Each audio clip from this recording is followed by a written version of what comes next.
Hello friends, ഇതെന്തെന്ന് മനസ്സിലായി കാണുമല്ലോ. ഉരുളൻകിഴങ്ങ് കറിയാണ്. നല്ല തേങ്ങാപ്പാൽ ചേർത്തിട്ടുള്ള നല്ല പച്ച മണം വരുന്ന ഉരുളൻകിഴങ്ങ് കറിയാണ്. അതുപോലെ തന്നെ നല്ല പച്ച തേങ്ങ അരച്ചിട്ടുള്ള ചമ്മന്തിക്കറി, വെള്ള ചമ്മന്തിക്കറിയാണ്. ഇത് ചൂടാക്കിയിട്ടില്ല,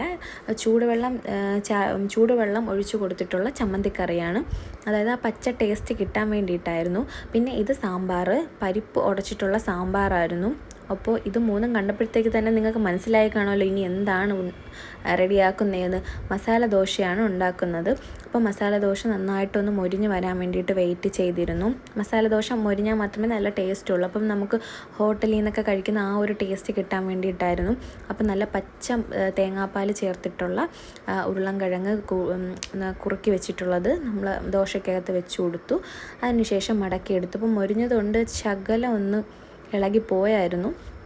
പിന്നെ ഓക്കെ ആയി. പിന്നെ ഒരുപാട് ചുട്ടതിന് ശേഷം പിന്നെ ഉരുളൻകിഴങ്ങ് കറിയും തേങ്ങയുടെ മണമുള്ള ഉരുളൻകിഴങ്ങും അതുപോലെ തന്നെ പച്ച വെള്ള ചമ്മന്തിക്കറിയും അതുപോലെ തന്നെ സാമ്പാറും, അങ്ങനെ ഇത് മൂന്നും കൂടി എടുത്തു വെച്ച് കഴിച്ചു. നല്ല ടേസ്റ്റായിരുന്നു.